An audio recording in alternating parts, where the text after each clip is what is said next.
A dona da casa, uma mulher elegante e poderosa, decide humilhar publicamente sua empregada, mas ela não faz isso com um grito ou uma ofensa. Ela faz algo muito pior. Ela serve os restos da comida da festa para a funcionária em um pote de cachorro velho e amassado e o coloca no chão para que todos vejam. Um ato de crueldade tão absurdo que choca até os convidados mais fúteis. Mas o que aconteceu em seguida, a reação da empregada, não foi nada do que a patroa esperava. Não houve choro, não houve raiva, houve um silêncio tão profundo e devastador que em questão de minutos destruiu a vida daquela ricaça para sempre. O que tinha de tão especial naquele pote de cachorro? Por que a reação dela causou um colapso total na vida da patroa? Se prepara, porque a história de hoje é sobre como um ato de arrogância pode desenterrar uma dor tão profunda que ninguém consegue ignorar. Fica comigo até o final para entender como essa reviravolta inacreditável aconteceu. A história começa em uma mansão que mais parecia um palácio, e no centro de tudo estava Verônica. Seus saltos caríssimos faziam um som agudo no piso de mármore branco enquanto ela inspecionava a sala de jantar, pronta para a grande festa da noite. Seus braços estavam cruzados, o queixo erguido, e seus olhos de predador varriam cada centímetro do ambiente. Nada parecia satisfazê-la. O brilho dos talheres, a posição dos copos, tudo era motivo para uma careta de desprezo. Ela caminhou com passos firmes até um aparador de madeira escura, uma peça que valia mais que um carro. A superfície estava tão limpa que refletia o lustre de cristal acima como um espelho. Mas para Verônica, a perfeição era um insulto. Ela esticou o dedo indicador, aquele com um anel de diamante gigante, e o deslizou pela madeira. Depois, levantou o dedo contra a luz, esperando encontrar um grão de poeira, qualquer falha que justificasse sua irritação. Não havia nada. Absolutamente nada. Frustrada, ela virou o dedo e o esfregou discretamente no próprio vestido de seda, só para criar uma mancha falsa. Então, ela chamou, com uma voz que cortava o ar, "Lia!" Da porta de serviço, Lia surgiu. Ela se movia em silêncio, quase flutuando. Seu uniforme era simples, mas impecavelmente limpo e passado. O cabelo preso num coque perfeito. Seu rosto era uma máscara de calma, uma tranquilidade que parecia irritar Verônica ainda mais. Lia parou a uma distância respeitosa, as mãos unidas em frente ao corpo, e esperou. Seus olhos encontraram os de Verônica, sem medo, sem submissão, apenas com uma neutralidade profissional. Verônica, então, apontou para o gigantesco arranjo de orquídeas no centro da mesa. "Aquilo está medonho", ela declarou. Ela marchou até o vaso e, sem nenhuma delicadeza, puxou uma das flores brancas, quase quebrando o caule. Ela a enfiou em outro ponto do arranjo, destruindo a simetria perfeita que Lia havia levado 20 minutos para criar. "Viu? É assim que se faz", disse Verônica, admirando sua própria bagunça. Mas o que ela não viu foi o que aconteceu em seguida. O celular de Verônica tocou. Era seu marido, Ricardo. Ela virou de costas para atender, reclamando de alguma coisa. Naquele exato instante, Lia se moveu. Com a velocidade de um piscar de olhos, ela se aproximou da mesa. Seus dedos, ágeis e precisos, reposicionaram a orquídea e um outro galho verde. Em menos de 3 segundos, o arranjo não só voltou ao normal, como parecia ainda mais harmonioso. Lia recuou para sua posição original 1 milissegundo antes de Verônica desligar a chamada e se virar. A patroa nem percebeu. E foi nesse momento que Ricardo entrou na sala. Ele era o oposto de Verônica. Um sorriso fácil, um ar mais relaxado. Ele olhou ao redor e um sorriso genuíno se abriu em seu rosto. "Lia, isso está espetacular. Você se supera a cada dia", ele disse, olhando diretamente para ela. O elogio foi como um fósforo aceso jogado na gasolina. O rosto de Verônica se fechou. Ela lançou um olhar para Ricardo que poderia congelar o inferno. Era um olhar que dizia: como você ousa elogiá-la na minha frente? Ela se sentiu diminuída. E quando Verônica se sentia diminuída, alguém tinha que pagar o preço. E o alvo, claro, era Lia. Ela ignorou o marido e se voltou para a empregada. Seu olhar caiu sobre a prataria. Ainda não está bom, ela mentiu. Aquele garfo, estou vendo uma mancha. Ela apontou para uma peça que brilhava tanto que quase cegava. Limpe de novo, agora. Lia não disse uma palavra. Ela não argumentou, não suspirou. Ela apenas caminhou até a mesa, pegou a peça de prata indicada e um pano de lustro que estava em seu avental. Sob o olhar fixo e satisfeito de Verônica, Lia começou a lustrar o objeto já perfeito. Seus movimentos eram metódicos, pacientes. Verônica se aproximou de Ricardo e sussurrou, mais alto o suficiente para que Lia ouvisse. Esse tipo de gente funciona na base da pressão, querido. Se você afrouxar, eles tomam conta. Lia ouviu cada palavra. Seu rosto não se moveu. Seus ombros não caíram. Ela continuou seu trabalho, como se a voz de Verônica fosse apenas um ruído de fundo, como o zumbido de um ar-condicionado. Depois de 30 segundos de um polimento completamente desnecessário, ela ergueu a peça de prata. O brilho que refletiu na luz era ofuscante. Ela a colocou de volta no lugar exato e se virou para Verônica. A patroa, vendo que não conseguiu arrancar nenhuma reação, ficou ainda mais irritada. Ela dispensou Lia com um aceno de mão arrogante, como se estivesse enxotando um animal. Lia fez uma leve inclinação de cabeça e se retirou da sala. A postura reta, a dignidade intacta. E enquanto Lia desaparecia pelo corredor de serviço, Verônica a observava. E foi então que um sorriso lento, maldoso e cheio de veneno começou a se formar em seus lábios. Ela já tinha um novo plano em mente, um plano muito pior do que criticar flores ou prataria. Um plano para finalmente quebrar aquela calma insuportável de Lia. E ela sabia exatamente onde encontrar a arma perfeita para isso. A raiva de Verônica precisava de um alvo. O elogio de Ricardo para Lia foi a gota d'água, o gatilho que disparou uma necessidade incontrolável de encontrar uma falha, qualquer sujeira na vida daquela mulher impecável. Ela não voltou para a sala de estar. Ela não foi para seu quarto.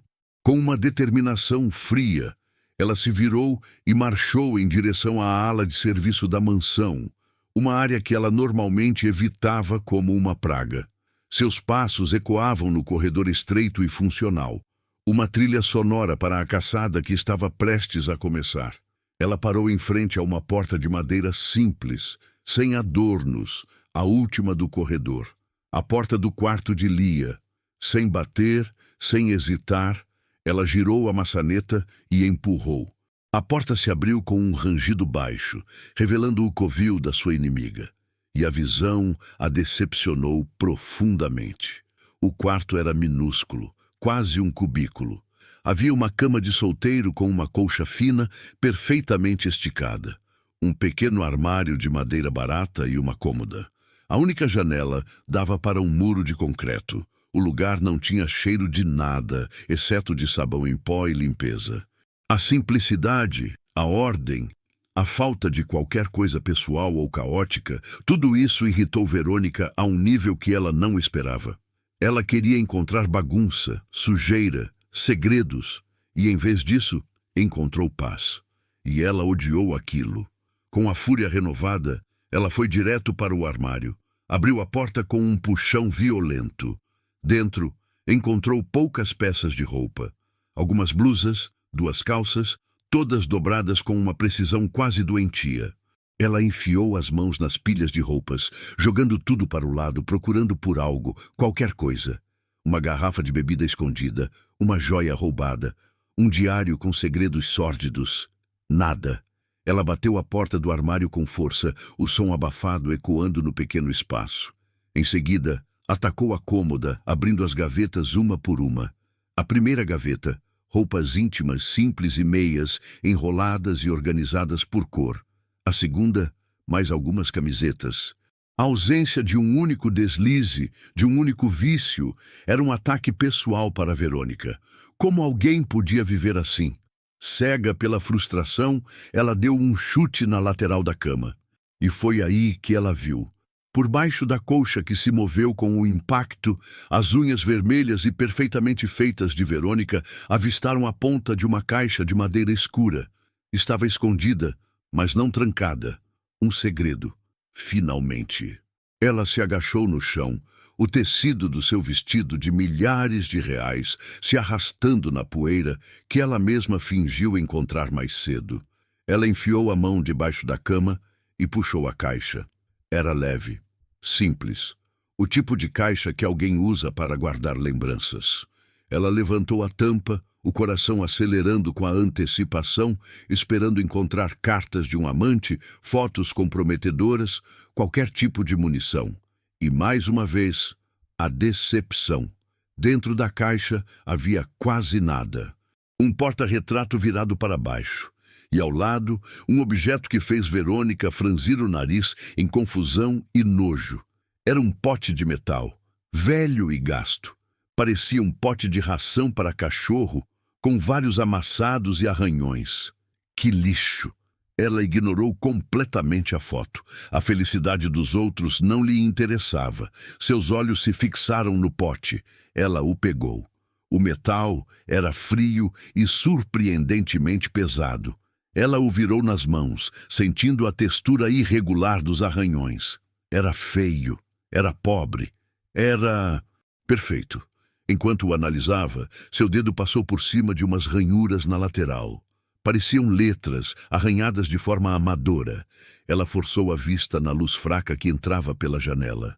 B, R, I... Ela tentou decifrar. Ah, que se dane, ela pensou, perdendo o interesse. Não importava o que estava escrito. E foi nesse exato momento, segurando aquele objeto velho e sem valor, que a ideia explodiu em sua mente. Não foi um pensamento, foi uma visão completa, um pequeno filme que passou em sua cabeça. A festa, todos os seus amigos importantes, o marido, e Lia, de pé, no centro de tudo. E então ela, Verônica, oferecendo a Lia o seu jantar, naquele pote de cachorro. Um sorriso lento, o primeiro sorriso genuinamente feliz que ela deu naquele dia, se espalhou por seu rosto. Era uma crueldade tão requintada, tão visual. Era a humilhação perfeita. Sem perder tempo, ela tirou o celular da bolsa e discou o número de sua melhor amiga e cúmplice, Cíntia. Alô? Atendeu a voz esganiçada do outro lado. Cíntia, você não vai acreditar no que eu acabei de encontrar. Verônica sussurrou no telefone, a voz cheia de uma excitação venenosa. Estou no quarto da empregadinha e achei um pote de cachorro velho e nojento. Ela fez uma pausa para efeito dramático. Amanhã à noite, na minha festa, vou fazer uma homenagem para ela. Na frente de todo mundo. Ela não conseguiu se conter e soltou uma risada baixa e satisfeita. Vou servir a comida dela, dentro dele, e vou mandar ela comer no chão. Do outro lado da linha, a risada de Cíntia explodiu, alta e cúmplice. Verônica, você é um gênio do mal. Eu não perco isso por nada, gritou a amiga. A aprovação selou o plano. Ótimo, preciso ir. Te vejo amanhã, Verônica disse, e desligou. Ela olhou para o pote de metal. Depois, olhou para sua bolsa de grife, um acessório que custava mais do que Lia ganhava em um ano inteiro. Ela abriu a bolsa e, sem cerimônia, enfiou o pote roubado lá dentro, ao lado de sua carteira e de seu perfume francês. Com a arma em seu poder, ela se levantou. Deu uma última olhada no quarto, agora com as roupas de Lia jogadas no chão, e sentiu uma onda de poder. Ela saiu, fechando a porta atrás de si, e caminhou de volta para a opulência da casa. Na sua mente, a noite seguinte já estava escrita. Seria o dia em que ela finalmente colocaria Lia em seu devido lugar. O que ela não sabia era que, Ao roubar aquele pote, ela não estava apenas roubando um objeto, ela estava roubando uma alma. E que a sua vitória planejada se tornaria o seu espetáculo de destruição mais humilhante. Agora, para você entender a verdadeira dimensão da bomba que estava prestes a explodir na mão de Verônica, eu preciso te contar um segredo. Um segredo que Lia guardava no fundo da alma e que só a gente agora vai saber. A história de Lia não começou naquela mansão. Anos atrás, ela tinha uma vida completamente diferente. Ela tinha um marido que a amava. Ela tinha uma filha de 5 anos, uma menina de olhos brilhantes chamada Sofia. Elas eram uma família. Até que um dia, numa estrada molhada de chuva, tudo acabou. Um caminhão desgovernado, um som de metal se contorcendo e silêncio. Lia acordou em um hospital com o corpo quebrado, mas a dor real não era física. A dor era o silêncio no quarto ao lado. A dor era o médico entrando com os olhos baixos e dizendo as palavras que nenhuma mãe deveria ouvir. Ela perdeu os dois, o marido e a filha, de uma só vez. O que veio depois foi um poço, um buraco escuro de depressão tão profunda que ela mal conseguia respirar. Os dias eram noites, as semanas eram borrões. Ela não comia, não falava. Apenas existia, um fantasma em sua própria casa vazia. Foi então que seu terapeuta, em um último esforço, sugeriu uma coisa: um cão de apoio emocional. Lia recusou no início, mas a irmã dela insistiu. E foi assim que Brisa entrou em sua vida. Uma bolinha de pelos dourados da raça Golden Retriever, com olhos que pareciam entender toda a dor do mundo. No começo, Lia a ignorava, mas o filhote não desistia. Lambia suas lágrimas, deitava a cabeça em seu colo, trazia a bolinha, mesmo que ela nunca a jogasse.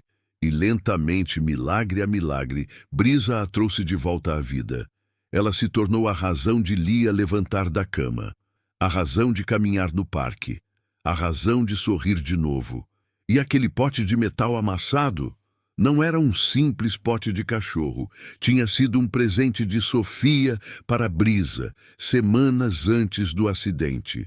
A pequena Sofia, com suas mãos de 5 anos, pegou uma chave de fenda do pai e, com toda a sua força, arranhou no metal as palavras: Brisa, anjo da guarda. Ela não sabia escrever direito. As letras saíram tortas, quase ilegíveis. Mas para Lia, aquela inscrição era o texto mais sagrado do mundo. Era a última coisa que sua filha tinha criado. Durante 8 anos, Lia e Brisa foram uma coisa só. E o pote de metal era o altar onde Lia alimentava o anjo que a salvou. Quando Brisa morreu de velhice nos braços de Lia, o pote se tornou a última relíquia, a única conexão física com o amor incondicional de sua filha e da cachorra que a resgatou do abismo. Era o objeto mais precioso de sua vida. E agora, a gente volta para o presente. Horas depois de Verônica ter cometido o roubo, Lia entra em seu pequeno quarto, exausta depois de um longo dia de preparativos para a festa. Antes de grandes eventos, de noites que ela sabia que seriam difíceis, ela tinha um pequeno ritual. Um ritual para buscar força. Ela se ajoelhou ao lado da cama simples e, como sempre fazia, estendeu a mão para pegar sua caixa de madeira. Seus dedos encontraram a superfície familiar e ela a puxou para o colo. Com um cuidado quase religioso, ela levantou a tampa. Seus olhos foram direto para o lugar onde o pote deveria estar. E o lugar estava vazio.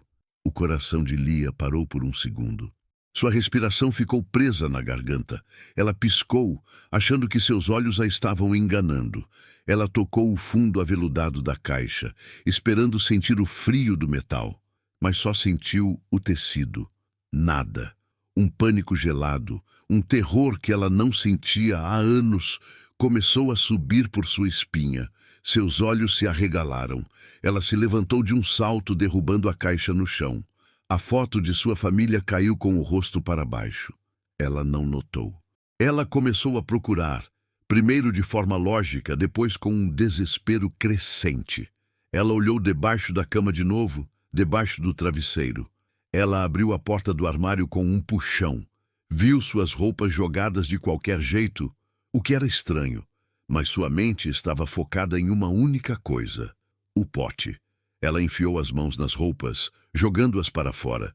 Abriu as gavetas da cômoda, uma por uma, cada vez mais rápido.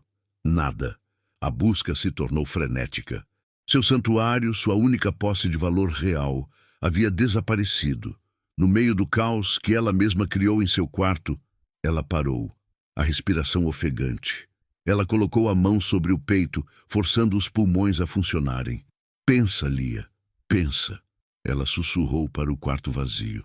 Sua mente, em um mecanismo de autodefesa, tentou criar uma realidade alternativa. Eu guardei em outro lugar. Foi isso. Eu mesma tirei da caixa para deixar mais seguro. E não me lembro onde. Ela se agarrou a essa ideia como um náufrago se agarra a um pedaço de madeira. Era impossível que tivesse sumido. Tinha que estar em algum lugar.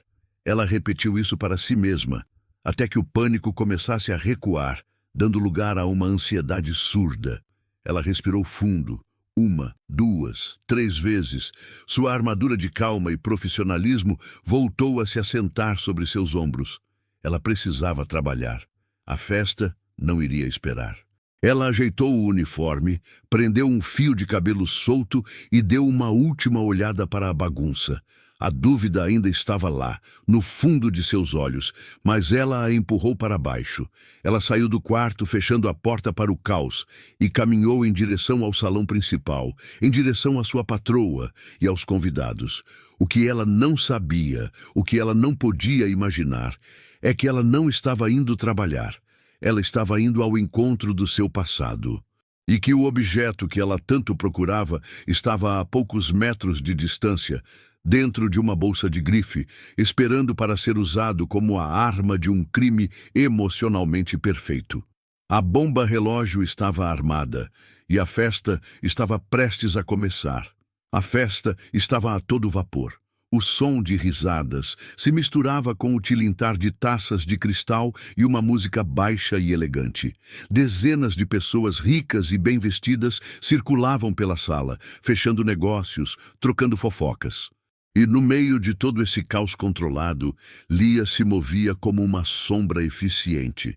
Ela era um balé de profissionalismo. Quando uma bandeja de canapé se esvaziava, ela aparecia com uma nova, cheia e quente. Antes que alguém percebesse que sua taça de champanhe estava no fim, Lia já estava ao seu lado, com a garrafa gelada em mãos. Ela limpava um pequeno respingo de vinho no chão antes que a dona do vestido notasse, trocava um cinzeiro, ajustava uma cadeira. Seus movimentos eram tão discretos e precisos que ela parecia estar em todos os lugares ao mesmo tempo, sem nunca ser o centro das atenções. Mas as pessoas notavam.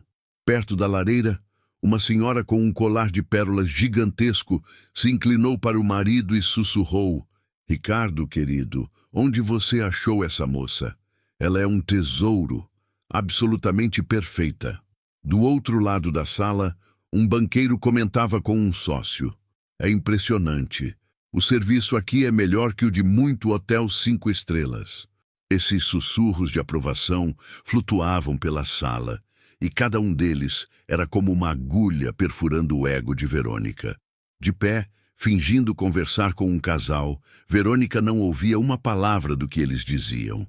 Seus olhos de gavião estavam travados em Lia, seguindo cada passo, cada gesto. Um sorriso forçado estava estampado em seu rosto, mas suas mãos apertavam a taça com tanta força que seus nós dos dedos estavam brancos. Ela estava apenas esperando o momento certo, o clímax perfeito para o seu show. E para acelerar as coisas, ela começou a provocar. Ela interceptou Lia perto da cozinha. "Lia, os guardanapos de linho. Preciso de mais. Vá buscar na despensa." Lia foi. 5 minutos depois, quando Lia voltou, Verônica a chamou de novo, do outro lado do salão. "Lia, a temperatura do ar-condicionado. Acho que está 1 grau muito frio. Vá verificar." Lia sem uma única mudança em sua expressão, se virou e foi. A cada ordem absurda e desnecessária, Lia apenas inclinava a cabeça levemente e obedecia, sem reclamações, sem suspiros de cansaço. E essa calma, essa resistência passiva, estava enlouquecendo Verônica. Ricardo, o marido, percebeu a crueldade silenciosa. Ele viu a esposa mandando Lia de um lado para o outro e se sentiu envergonhado. Em um momento que Verônica estava distraída, ele se aproximou de Lia, que carregava um balde de gelo pesado. "Lia, por favor, deixe isso aí. Eu mesmo levo, não se preocupe", ele disse com a voz baixa. Mas antes que ele pudesse tocar no balde, uma mão com unhas vermelhas pousou em seu braço. Verônica tinha se materializado ao seu lado, o sorriso mais falso do mundo no rosto. "Querido, posso falar com você um instantinho?", ela disse, com uma doçura que era puro veneno. Ela o agarrou pelo braço, as unhas cravando levemente em sua pele, e o arrastou para um canto. "Não se atreva a se meter", ela sibilou, o rosto a centímetros do dele. "Hoje ela é toda minha."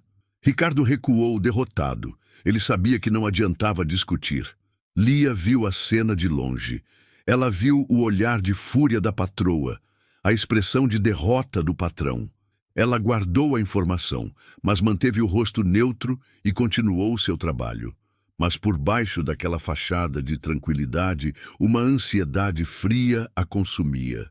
Toda vez que parava por um segundo, ela sentia a falta do peso do pote em sua caixa, a sensação do lugar vazio.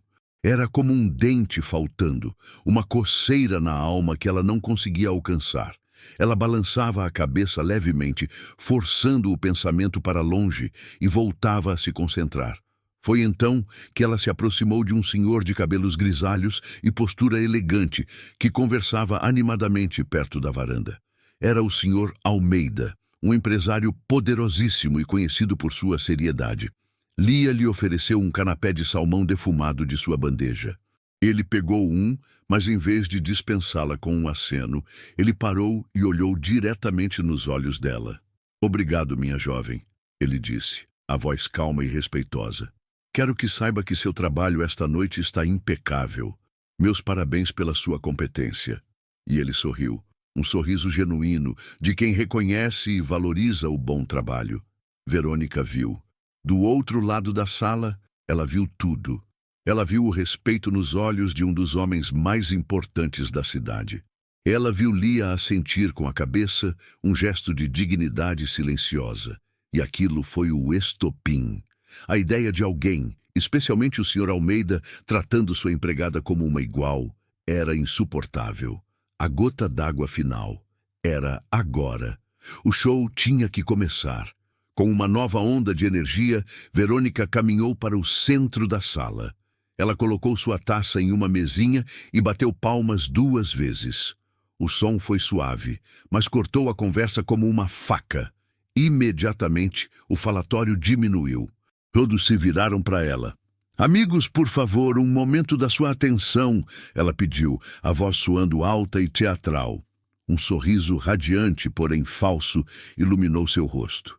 "Nesta noite tão especial, eu gostaria de fazer uma pequena, mas merecida homenagem. Uma surpresa para a funcionária mais dedicada que eu já tive." O silêncio se tornou completo. Todas as cabeças, como um girassol seguindo o sol, se viraram na direção de Lia, que tinha acabado de parar perto do bar. Os convidados a encaravam, confusos, curiosos. Uma homenagem para a empregada? No meio de uma festa da alta sociedade? A situação era bizarra. Lia ficou paralisada. A bandeja em sua mão pareceu pesar 1 tonelada. Um calafrio percorreu sua espinha, um pressentimento terrível que gelou seu sangue. Ela se tornou, contra a sua vontade, o centro de todas as atenções. Um holofote invisível a iluminava, e ela sabia, com uma certeza aterrorizante, que o predador estava prestes a dar o bote final. Com todos os olhares fixos nela, Verônica se deleitava. Seu sorriso se alargou, um gesto de pura performance. "Por favor, só um momento", Ela disse para sua plateia cativa, a voz cheia de uma falsa modéstia que a divertia. Com a pose de uma estrela de cinema, ela se virou e começou a caminhar em direção à cozinha. Não foi uma caminhada normal, foi uma procissão. Cada passo com seu salto agulha no mármore era calculado para esticar o suspense, para fazer todos se perguntarem o que diabos ela estava planejando. Ela empurrou a porta de serviço e desapareceu, deixando um vácuo de confusão para trás. No instante em que ela sumiu, a sala explodiu em um mar de cochichos. "O que está acontecendo?" Uma mulher perguntou à amiga, abanando o rosto com a mão. "Ela vai dar um presente? Em público? Que coisa mais brega!" Outro homem, encostado no bar, especulou. "Deve ser um bônus em dinheiro, mas para que todo esse teatro?" Ninguém entendia nada. Ricardo, o marido de Verônica, parecia ser o mais perdido de todos. Ele estava pálido, alternando o peso de um pé para o outro, o rosto uma máscara de ansiedade e vergonha. Ele não fazia a menor ideia do que sua esposa estava aprontando, mas sentia no estômago que era algo terrível. E no centro de tudo, Lia permanecia imóvel. Uma estátua. Ela podia sentir os olhares de dezenas de pessoas sobre ela, analisando, julgando. Com movimentos lentos e deliberados, ela colocou a bandeja que segurava sobre uma mesa próxima. Suas mãos não tremiam, mas agiam com uma precisão quase robótica. Ela endireitou as costas, cruzou as mãos em frente ao corpo e esperou. Estava se preparando para o impacto. A porta da cozinha se abriu novamente e Verônica ressurgiu. O silêncio na sala foi instantâneo. Ela agora carregava um prato, mas não era um prato qualquer. Era uma bandeja de servir individual, coberta por uma daquelas tampas de prata em formato de cúpula, o tipo de coisa que se vê em filmes quando o serviço de quarto chega para o milionário. Ela segurava o objeto com as duas mãos, como uma sacerdotisa carregando uma relíquia sagrada, e começou a atravessar a sala. Seu destino era claro: Lia. A cada passo que dava, o sorriso teatral em seu rosto começava a se transformar. A doçura falsa se desfez, e o que sobrou foi uma expressão de pura e fria crueldade. O brilho em seus olhos não era de alegria, era de malícia. Ela não estava mais atuando para seus convidados. Agora, o ataque era direto, pessoal e mortal. Ela parou a menos de 1 metro de Lia. A sala estava tão silenciosa que se podia ouvir o gelo derretendo nos copos. Verônica se inclinou um pouco, a voz saindo alta e clara para que ninguém perdesse uma única sílaba. "Lia", ela começou, saboreando o nome.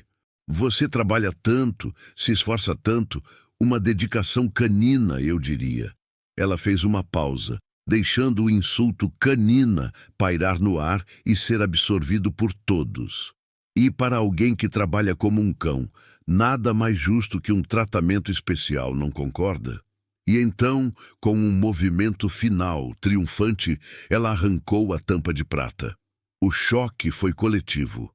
Por baixo da tampa não havia um filé mignon, não havia uma lagosta, não havia nada que se esperaria de uma festa como aquela. O que havia era um amontoado de restos, pedaços de carne, legumes pela metade, um pedaço de pão encharcado de molho, tudo jogado de qualquer jeito dentro de um pote de metal velho, sujo e amassado. O pote de cachorro que ela havia roubado. Por 2 segundos inteiros, o único som na sala foi o de corações batendo. Os sorrisos congelaram nos rostos dos convidados. A realidade da cena era tão brutal, tão inacreditavelmente cruel, que os cérebros de todos pareciam ter parado de funcionar. Com o sorriso de quem acaba de dar o checkmate, Verônica se abaixou. O gesto foi lento, calculado para humilhar ainda mais, e ela colocou o pote de cachorro no chão de mármore impecável, bem na frente dos sapatos pretos e simples de Lia. O silêncio foi quebrado. Primeiro por risadas, risadas nervosas, desconfortáveis, de alguns puxa-sacos que não sabiam como reagir e seguiram o exemplo da anfitriã. E então, uma voz se destacou. Bravo! Simplesmente genial, Verônica! Gritou Cíntia, a amiga do telefone, batendo palmas com um entusiasmo grotesco.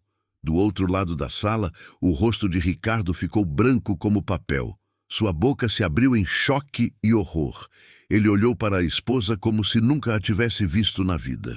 Verônica se endireitou, o peito estufado de orgulho. Seus olhos famintos se fixaram no rosto de Lia, esperando a reação. Ela queria lágrimas, queria soluços, queria que Lia caísse de joelhos e implorasse. Ela apontou com o dedo para o pote no chão. "Pode comer, querida", disse ela, a voz pingando um falso carinho que era mais cruel que um grito. "Sirva-se, é todo seu, você mereceu." Mas a reação que ela esperava não veio. Lia não olhou para Verônica. Ela parecia nem ter ouvido a ordem. Seu corpo inteiro estava tenso e seu olhar estava cravado, hipnotizado, no objeto no chão. Ela não via a comida. Ela não via a sujeira. Ela via o pote. Apenas o pote. Seus olhos traçaram um arranhão específico na lateral. Depois um amassado perto da borda que ela conhecia tão bem quanto conhecia as linhas de sua própria mão. Seu mundo inteiro, a festa, os convidados, a patroa, tudo desapareceu. Só existia ela e aquele pedaço de metal. E em seu rosto não havia vergonha, não havia raiva. Havia algo muito mais profundo. Algo que Verônica, em sua arrogância, jamais poderia prever. Um olhar de reconhecimento absoluto e aterrorizante. A bomba estava prestes a explodir. O cérebro de Lia tentava processar a cena, mas era como se todos os circuitos tivessem entrado em curto. O som da risada de Cíntia, os cochichos dos convidados, a voz venenosa de Verônica, tudo se transformou em um zumbido distante, um ruído branco e sem sentido. Ela não via a humilhação. Ela não via os restos de comida nojentos. Ela não via os rostos curiosos e chocados ao seu redor. Seu universo inteiro, naquele instante, encolheu e se resumiu a um único ponto no chão. Aquele pote de metal. Seus olhos, antes calmos, agora estavam arregalados, fixos, como se estivessem tentando absorver cada detalhe do objeto. E os detalhes começaram a surgir da névoa do choque, um por um, como velhos fantasmas. Primeiro, ela viu o amassado. Aquele amassado específico perto da borda direita, um pequeno vale no metal que ela conhecia tão bem. A imagem de Brisa, ainda um filhote desajeitado, tropeçando e derrubando o pote da escada da cozinha, inundou sua mente com uma clareza dolorosa. Ela quase podia ouvir o som do metal batendo nos degraus. Depois, seus olhos foram atraídos para um arranhão mais profundo na lateral, uma linha prateada e irregular. E ela se lembrou. Lembrou-se do dia em que Brisa, em uma perseguição frenética a um esquilo, ficou com o pote preso no portão do jardim. Ela se lembrou de ter rido enquanto tentava soltá-lo. Eram cicatrizes, cicatrizes que ela conhecia, que ela amava. E então seu olhar encontrou a gravação. As letras tortas, quase apagadas pelo tempo e pelo uso, que Verônica tinha ignorado. Mas Lia não precisava ler. Ela sabia o que estava escrito ali de cor, como sabia seu próprio nome. Seus lábios, pálidos e secos, começaram a se mover, sem emitir nenhum som. Eles formaram uma palavra: Brisa, o nome do seu anjo. O mundo ao redor dela deixou de existir. Todo o ar em seus pulmões pareceu ser sugado para fora de uma só vez, em um suspiro silencioso que fez seus ombros caírem. Não era raiva. A emoção que a atingiu era algo muito mais primitivo e profundo. Era o choque da profanação. Era como ver o túmulo de sua filha violado. O santuário mais sagrado de sua memória, jogado no chão, cheio de lixo, para o divertimento de estranhos. Sua expressão, que Verônica esperava que se contorcesse em lágrimas ou fúria, ficou completamente vazia. Foi um choque tão absoluto que parecia ausência, como se a alma de Lia tivesse deixado o corpo por um instante. E essa falta de reação dramática deixou Verônica completamente desnorteada. O roteiro dela não incluía isso. Ela esperava um show, um melodrama. "O que foi, querida? O gato comeu sua língua?" Ela zombou, tentando forçar uma reação, qualquer reação. Mas Lia não a ouviu. Ela não registrou a pergunta. Seu corpo começou a tremer. Primeiro, um tremor fino, quase imperceptível em suas mãos. Depois, o tremor subiu por seus braços e tomou conta de seus ombros. Ela deu um passo hesitante para a frente, como se estivesse sendo puxada por um fio invisível. Seus olhos nunca se desviaram do pote. A mente de Lia, naquele momento, não estava mais na festa. Estava em outro lugar, em outro tempo. Imagens piscavam atrás de seus olhos como flashes de um filme antigo. Sua filha Sofia rindo enquanto tentava arranhar o nome no metal. Brisa, com o rabo abanando, comendo sua primeira refeição naquele pote. A dor esmagadora da perda. A salvação na forma de um cachorro. 8 anos de uma amizade que a manteve viva. Tudo isso estava ali, naquele objeto sujo no chão. E Verônica, em sua ignorância cruel, não tinha ideia do que havia feito. Ela não tinha apenas humilhado sua empregada. Ela tinha desenterrado a maior dor da vida de Lia e a estava exibindo como um troféu. E o tremor de Lia se tornou um espasmo. Seu corpo inteiro se sacudia agora, e a armadura de calma que ela usou por tantos anos se quebrou em 1000 pedaços, revelando a ferida aberta que havia por baixo. A plateia assistia, hipnotizada, a essa reação estranha e silenciosa, sentindo que a brincadeira tinha acabado de cruzar uma fronteira terrível e desconhecida. O tremor que tomou conta do corpo de Lia chegou ao seu ponto máximo. E então, algo inacreditável aconteceu. Suas pernas cederam, mas ela não desabou, não caiu de lado como alguém que desmaia. Foi algo muito mais estranho, muito mais deliberado. Seus joelhos se dobraram em câmera lenta e ela desceu com a coluna ainda ereta, até que seus joelhos tocaram suavemente o chão de mármore frio. Ela se ajoelhou, diante do pote de cachorro, diante de todos os convidados. O movimento foi tão inesperado, tão carregado de um significado que ninguém entendia, que a atmosfera na sala mudou instantaneamente. Não era um gesto de submissão à humilhação de Verônica, era um ato de reverência. Parecia que um peregrino tinha acabado de encontrar sua relíquia sagrada. E com isso, as risadas nervosas morreram. Os cochichos cessaram. O silêncio que caiu sobre a sala era pesado, denso, cheio de uma confusão que beirava o medo. A brincadeira de Verônica tinha acabado. Aquilo agora era outra coisa. Um ritual íntimo e doloroso que estava sendo profanado em público, e o desconforto se tornou tão espesso que se podia cortar com uma faca. As pessoas trocavam olhares alarmados por cima de suas taças de champanhe. De joelhos no chão, Lia estendeu a mão direita. A mão tremia tanto que parecia ter vida própria. Ela a moveu em direção ao pote e, com uma precisão milimétrica, seus dedos evitaram tocar nos restos de comida, na sujeira. Eles pousaram diretamente na borda de metal. E ali, com uma delicadeza que era um grito silencioso em meio à brutalidade da cena, seus dedos começaram a traçar os contornos do pote. O amassado na borda, o arranhão na lateral, cada imperfeição que ela conhecia de memória. Ela se inclinou para mais perto, como se fosse contar um segredo ao objeto. Seus lábios se abriram e um som, um fiapo de som, escapou. Um sussurro. Brisa. O nome foi tão baixo, tão carregado de dor, que foi quase inaudível. Mas para as pessoas mais próximas, o som foi claro e desconcertante. Logo em seguida, um soluço sacudiu o corpo inteiro de Lia. Não foi um choro alto, foi um espasmo interno, seco, o som de algo se quebrando por dentro depois de ter sido mantido sob uma pressão imensa por anos. Verônica assistia a tudo, e a sua expressão de triunfo começou a se desfazer, dando lugar a uma impaciência irritada. O espetáculo não estava saindo como planejado. Ela queria lágrimas de humilhação, não aquele ritual esquisito e silencioso. "Ah, pelo amor de Deus, já chega desse drama ridículo!"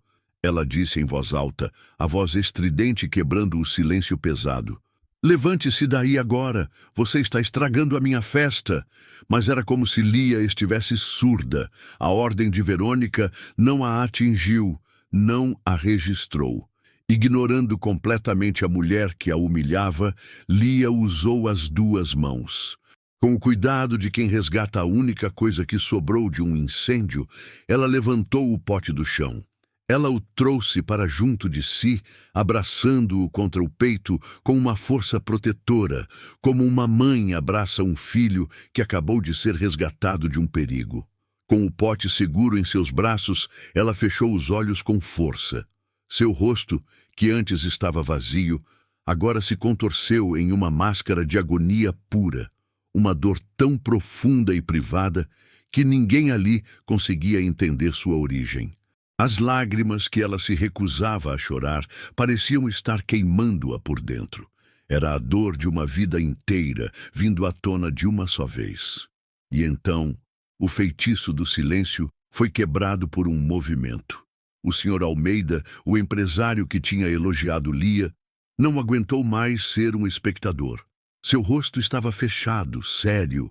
Ele viu o que Verônica não conseguiu ver. Aquilo não era teatro, era uma dor real e devastadora. Com passos firmes, ele se afastou do seu grupo, atravessou o espaço que se abriu no meio da sala e, sem se importar com seu terno italiano caríssimo, ajoelhou-se ao lado de Lia no chão frio. Ele colocou uma mão gentil, mas firme, no ombro dela. Sua voz era baixa, mas cheia de uma autoridade calma e uma preocupação genuína. "Minha senhora", ele disse, "você está bem? O que está acontecendo?" A simples pergunta, o simples ato de compaixão, mudou completamente a dinâmica da sala. A bolha de crueldade de Verônica tinha acabado de ser estourada por um ato de decência. E a resposta para a pergunta do Sr. Almeida estava prestes a vir à tona, e com ela a ruína de Verônica.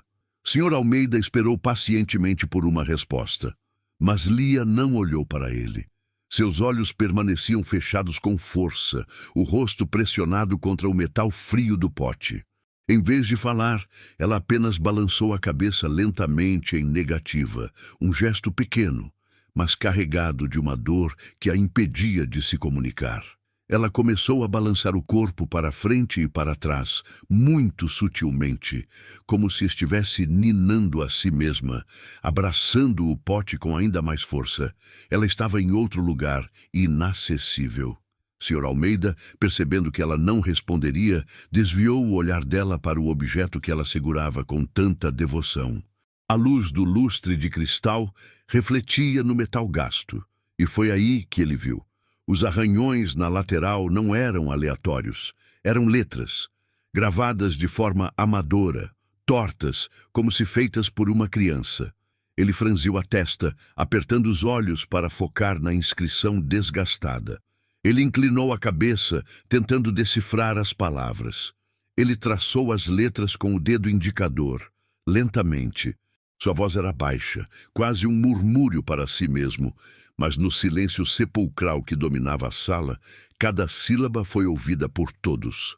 "Brisa", ele leu, a voz hesitante. Ele fez uma pausa, decifrando o resto. "Anjo da guarda." Ele pronunciou as palavras com um tom de completa confusão. O nome de um cachorro? Um anjo da guarda? Para ele, aquilo não fazia o menor sentido. As palavras pairaram no ar por um instante. Brisa, anjo da guarda. Os convidados se entreolharam, a estranheza da situação atingindo um novo nível. E então, um som cortou a tensão. Um suspiro agudo, sufocado. Veio do fundo da sala. Uma senhora mais velha, uma antiga conhecida da família de Ricardo, que conhecia Lia de antes dela vir trabalhar ali, congelou. O copo que ela segurava escorregou de seus dedos e caiu no chão, mas o som do vidro se quebrando foi abafado pelo choque.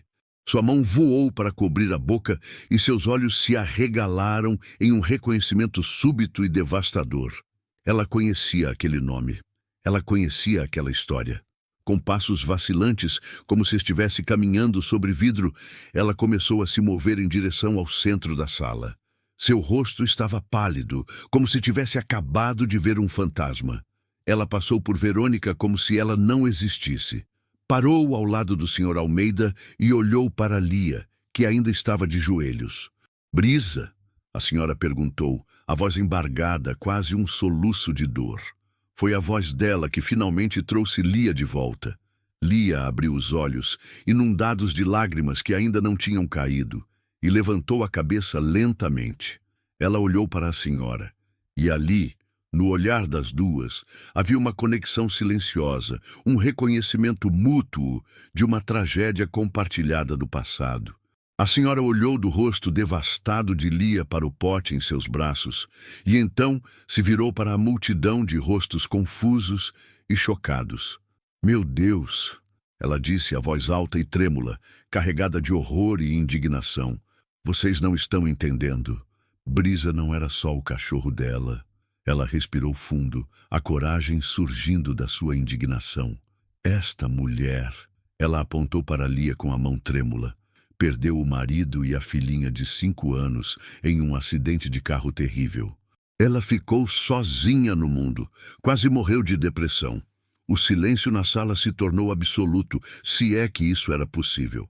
Brisa foi o cão de apoio emocional que a salvou. Foi a única razão pela qual ela sobreviveu. E então ela deu o golpe final. E esse pote foi a filha dela, Sofia, quem gravou essas palavras, pouco antes de morrer." A revelação atingiu a sala como uma onda de choque física. Um murmúrio coletivo de horror e repulsa percorreu os convidados. Todas as peças se encaixaram. A reação visceral de Lia, a devoção ao objeto velho, a inscrição infantil. A brincadeira de Verônica acabava de ser redefinida. Não era mais apenas cruel, era monstruosa. Verônica, que até então assistia impaciente ao drama, finalmente entendeu.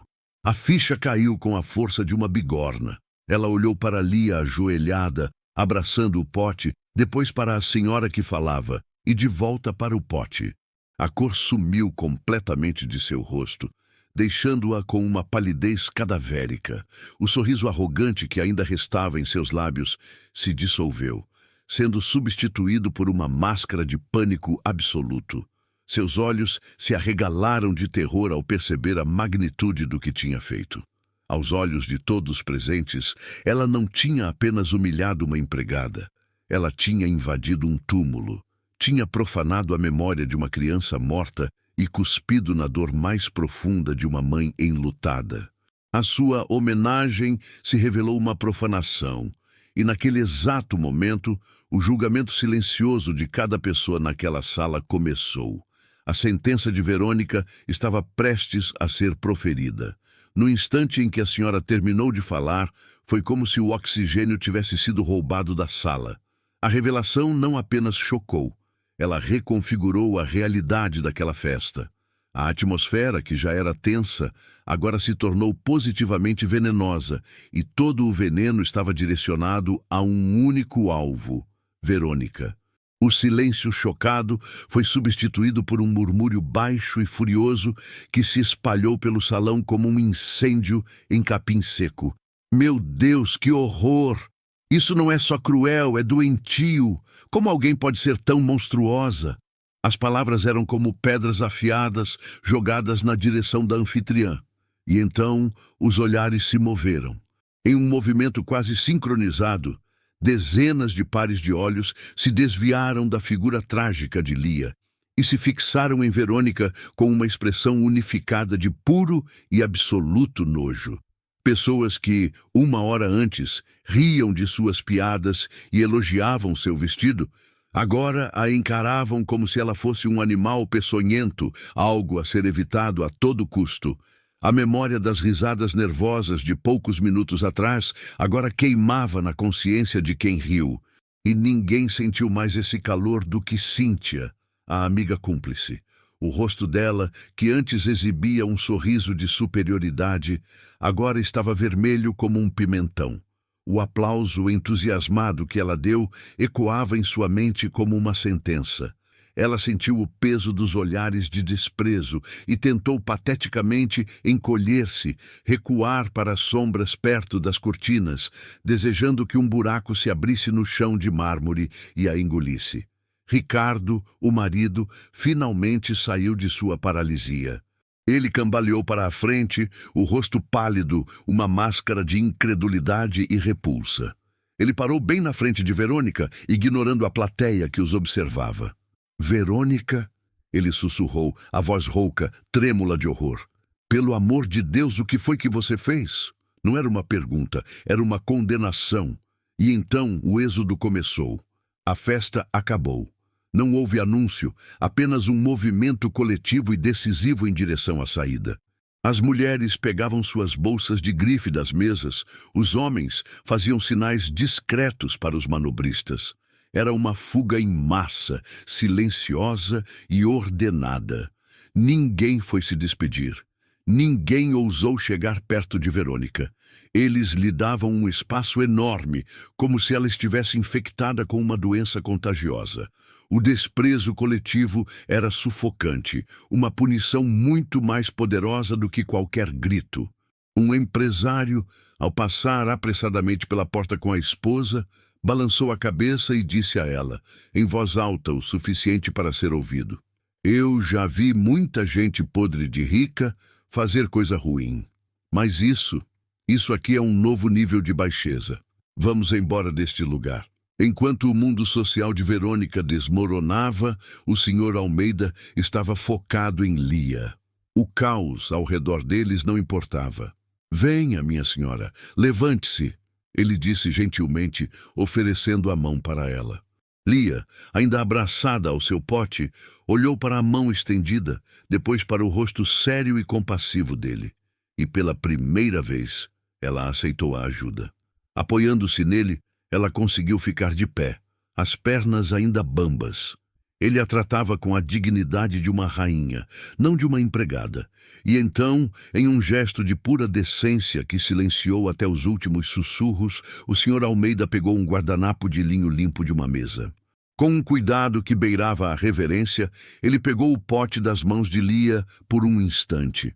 Ele virou o pote e, com o guardanapo, limpou os restos de comida de dentro dele, sem demonstrar nenhum nojo. Ele dobrou o guardanapo sujo e o colocou discretamente de lado. Então, devolveu o pote agora limpo para Lia. Ela o pegou de volta e o apertou contra o peito. Era sua âncora, sua relíquia resgatada. E com o pote seguro, limpo e de volta em seus braços, Lia finalmente levantou a cabeça. E pela primeira vez naquela noite, ela olhou diretamente nos olhos de Verônica. Verônica se encolheu, esperando um grito, uma acusação, um xingamento. Ela não recebeu nada disso. O que ela recebeu foi muito pior. Os olhos de Lia estavam vazios. Não havia ódio, não havia raiva, não havia perdão. Havia um vácuo, um deserto profundo e desolador. Era o olhar de alguém que já viu o fundo do poço e reconhece a insignificância patética da pessoa à sua frente. E aquele olhar, aquela completa e total indiferença, atingiu Verônica com a força de um soco no estômago. Foi um nocaute moral. E Verônica, a grande predadora, a rainha da festa, desmoronou por dentro. Enquanto Verônica tremia sob o peso dos olhares de nojo, o Sr. Almeida, ainda de pé ao lado de Lia, virou a cabeça lentamente. Seu rosto, que era pura compaixão quando se dirigia a Lia, agora era uma máscara de gelo ao encarar Ricardo. Ele ignorou Verônica por completo, como se ela fosse um objeto sem importância na sala. O alvo dele era o homem, o parceiro de negócios, o facilitador daquela crueldade. Ele deu um passo à frente, e sua voz, embora não fosse alta, cortou o silêncio com a precisão de um bisturi. Ricardo, ele começou, e só o uso do primeiro nome já soou como uma sentença. Nós tínhamos uma reunião marcada para amanhã, às 9 da manhã, para assinar os papéis finais daquele investimento que você tanto queria. Ele fez uma pausa, olhando ao redor, garantindo que os poucos convidados que ainda hesitavam na porta estivessem ouvindo. O colapso de Ricardo estava se tornando um evento público. Era o maior contrato da sua carreira, se não me falha a memória. O rosto de Ricardo se contorceu em pânico. Ele sabia o que estava por vir. Ele deu um passo à frente, as mãos levantadas em um gesto de súplica patético.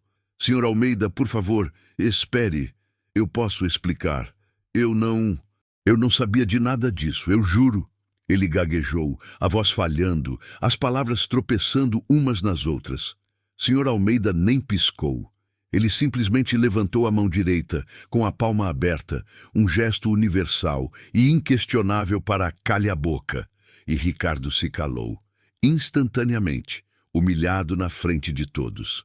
Pois bem, Ricardo, continuou o Sr. Almeida, com uma frieza de gelar os ossos. Considere a reunião de amanhã cancelada. E mais do que isso, considere a porta da minha empresa e de todas as empresas com as quais eu tenho sociedade permanentemente fechada para você e para sua esposa. Ele praticamente cuspiu a última palavra, selando o destino financeiro do casal com aquela frase, mas a hemorragia estava apenas começando. Perto da porta, um homem baixinho, conhecido em toda a cidade por sua coluna de fofocas implacável sobre a alta sociedade, tirou o celular do bolso. Ele não estava ligando para o motorista. Ele desbloqueou a tela e seus polegares começaram a voar sobre o teclado, digitando com uma fúria jornalística. Ele sorria levemente enquanto escrevia. A história do ano tinha caído em seu colo. A reputação de Verônica e Ricardo não estava apenas morrendo naquela sala, estava sendo embalsamada e preparada para um enterro público na capa de todas as revistas na manhã seguinte. Foi então que a senhora que revelou a verdade deu seu golpe de misericórdia. Ela caminhou com uma dignidade imponente até Verônica, que continuava paralisada no meio da sala. Ela não gritou. Não a insultou, apenas parou na frente dela e com uma tristeza fria e cortante disse: "Eu costumava ter orgulho de ser sua amiga, Verônica. Hoje eu tenho vergonha de sequer conhecer você."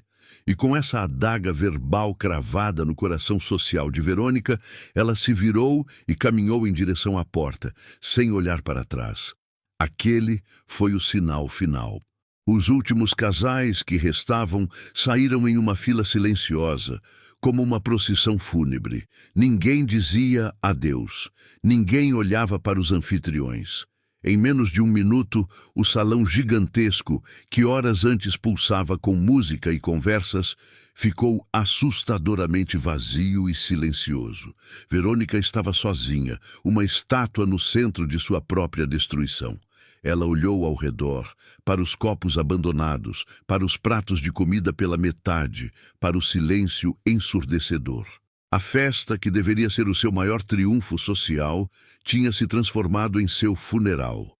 No seu rosto não havia mais arrogância, apenas pânico, confusão e uma humilhação tão profunda que parecia física, como se ela fosse vomitar a qualquer segundo. E Lia assistiu a tudo. De pé, ao lado de seu recém-proclamado protetor, ela viu o império de Verônica ruir em tempo real. Seu rosto permaneceu impassível, sereno. Ela apenas apertava seu pote de metal contra o peito. A vitória daquela noite não veio de um plano elaborado de vingança. Ela não precisou dizer uma palavra.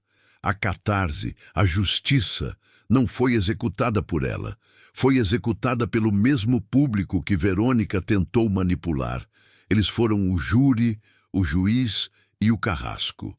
E a sentença foi a morte social, decretada e cumprida ali mesmo, diante de seus olhos. A porta da frente da mansão se fechou com um clique final, um som pesado que ecoou pela sala gigantesca, e agora assustadoramente vazia. O silêncio que se instalou era mais barulhento do que a música e as conversas de antes. Era um silêncio de fracasso, de desastre. Restaram apenas 4 pessoas no meio daquele campo de batalha social. De um lado, Lia, de pé e digna, com o Sr. Almeida ao seu lado como uma sentinela. Do outro lado, Verônica e Ricardo, separados por um abismo de vergonha e raiva. Ricardo, que olhava fixamente para a porta por onde seu último convidado e sua reputação desapareceram, virou a cabeça lentamente. O choque em seu rosto tinha evaporado, substituído por uma fúria fria e concentrada. Ele não gritou. O que ele fez foi pior. Ele caminhou na direção de sua esposa e sibilou, a voz baixa e cheia de um veneno que ela nunca tinha ouvido antes. "Você conseguiu", ele disse. "Você conseguiu. Você nos arruinou." Verônica se encolheu, como se tivesse levado um tapa.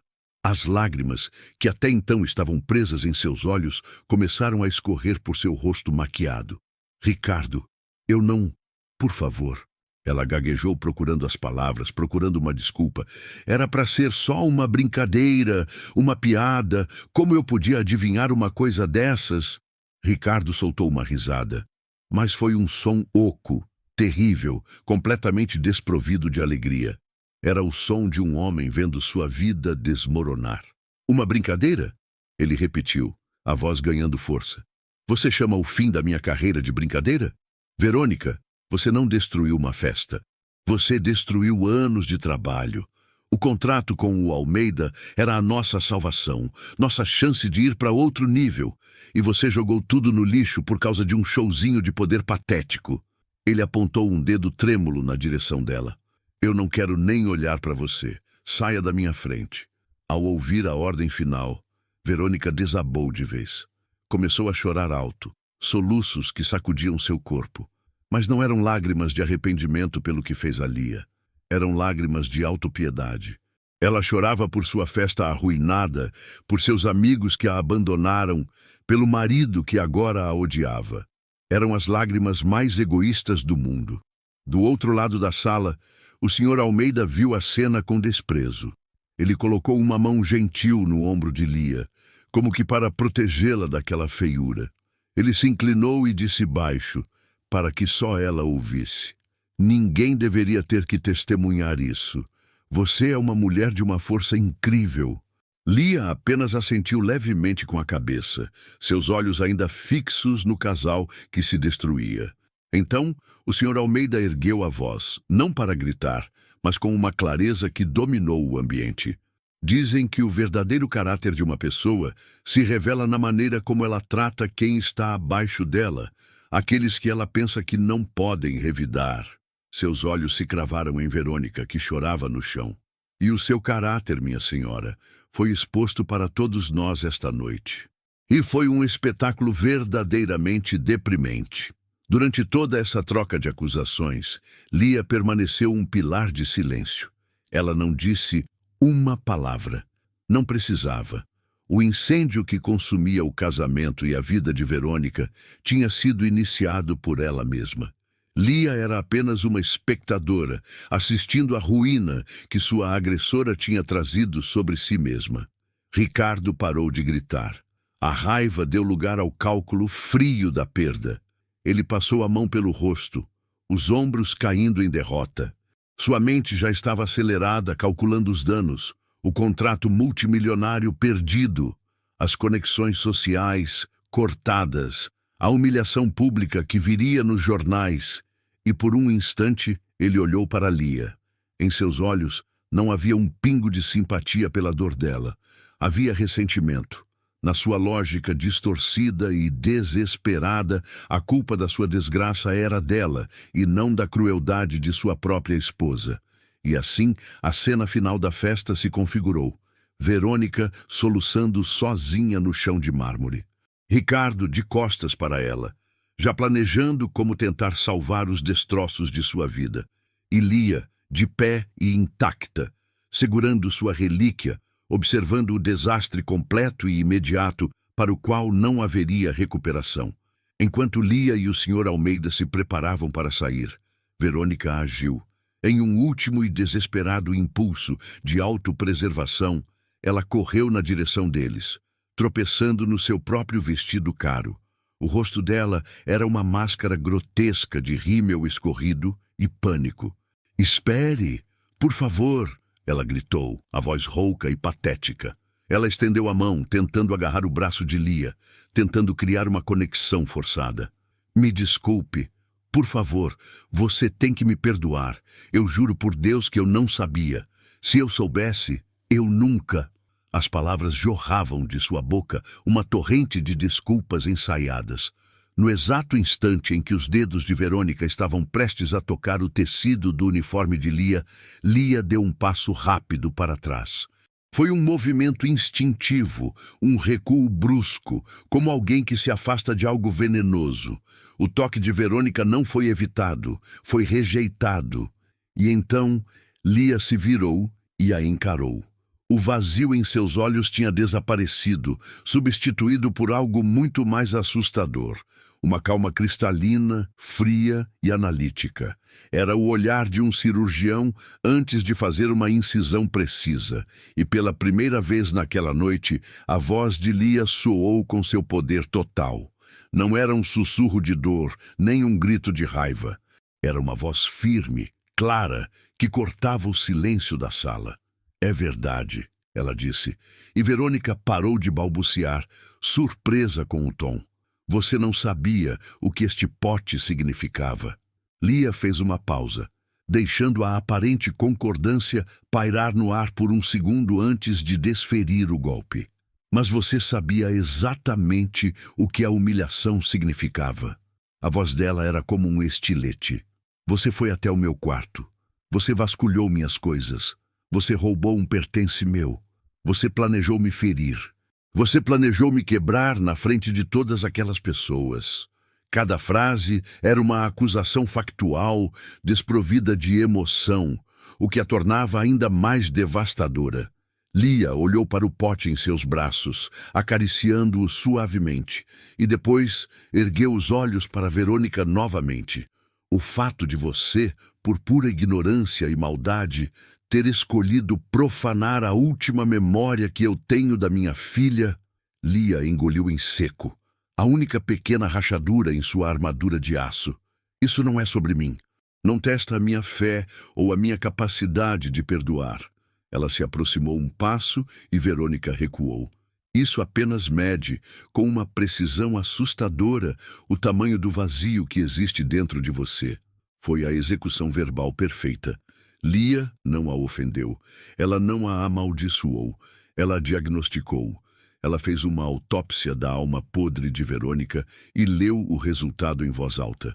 As palavras atingiram Verônica com a força de um soco. Ela cambaleou para trás, a boca aberta, sem ter o que responder. Como se responde a um diagnóstico como aquele? Não há defesa. Com a sentença final proferida, Lia considerou o assunto encerrado. Ela se virou para Ricardo, que assistia a tudo, paralisado, como se fosse uma estátua de sal.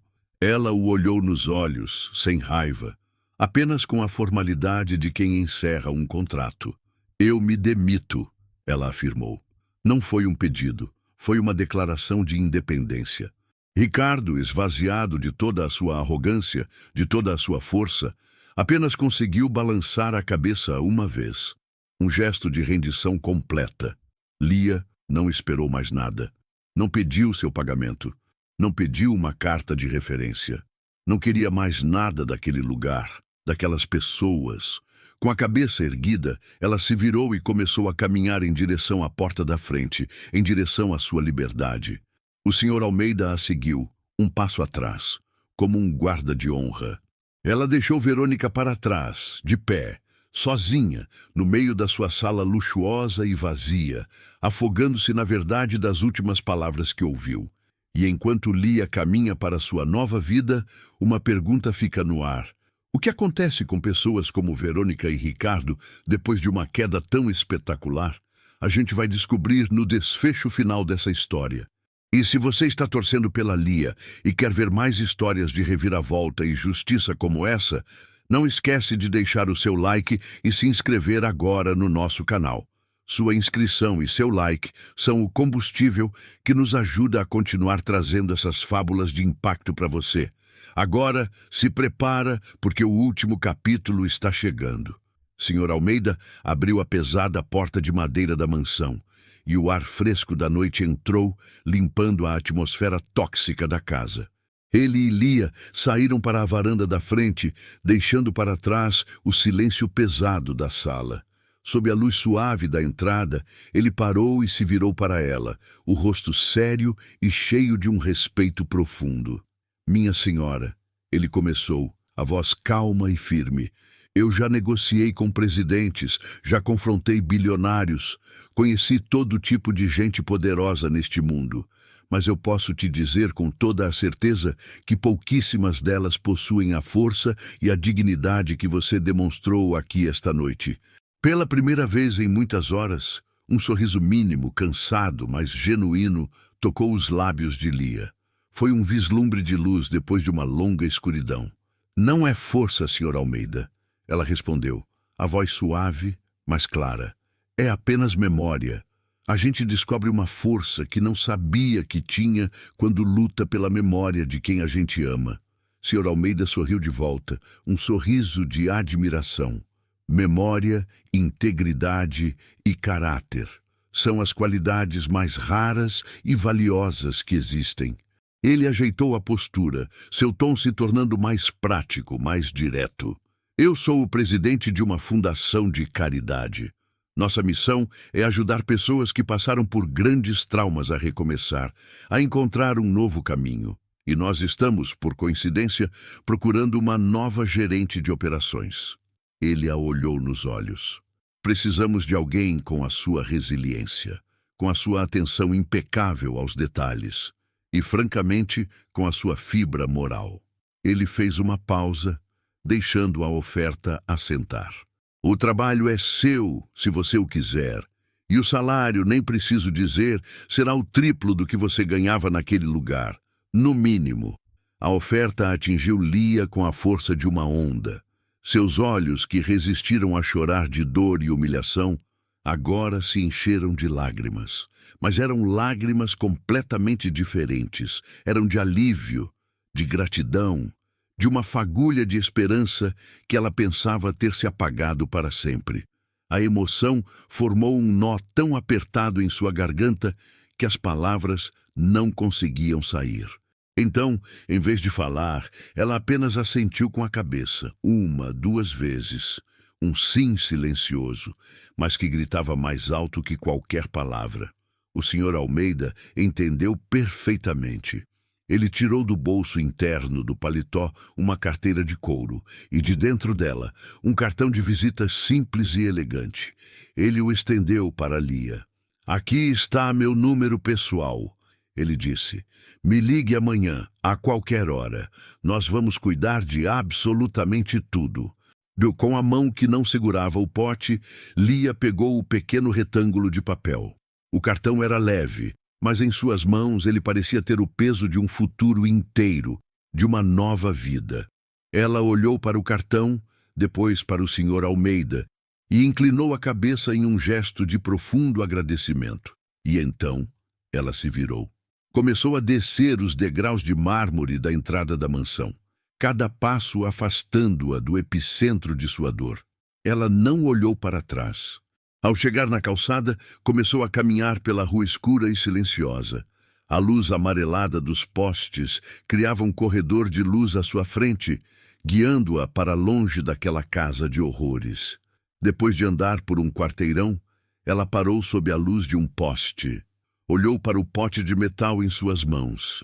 A sua relíquia, o objeto que foi roubado, profanado e agora finalmente resgatado.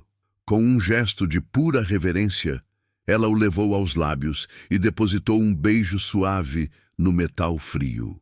E naquele momento, uma única lágrima, a primeira e única daquela noite terrível, escorreu livremente por sua bochecha. Mas não era uma lágrima de tristeza, não era de dor. Era uma lágrima de libertação. A dor da perda ainda existia, Mas o cativeiro da humilhação tinha acabado. Ela enxugou o rosto com as costas da mão livre, apertou o pote contra o peito, não mais como uma lembrança de dor, mas como um talismã de força, a prova de que ela havia sobrevivido mais uma vez. E então ela continuou a andar. Sua silhueta se tornou cada vez menor sob as luzes da rua, até que ela desapareceu na escuridão, vitoriosa, livre e caminhando em direção ao nascer do sol de um novo começo. E lá atrás, na mansão agora escura e silenciosa, a câmera imaginária nos dá um último vislumbre. Ricardo, sentado em uma poltrona, a cabeça entre as mãos, esmagado pelo peso de sua ruína financeira. E Verônica, encolhida em um sofá do outro lado da sala, encarando o nada, perdida no silêncio ensurdecedor de sua nova e merecida solidão. Juntos na mesma sala, mas completamente sozinhos, presos para sempre, na noite em que a arrogância deles foi destruída pela força silenciosa da memória de uma mãe.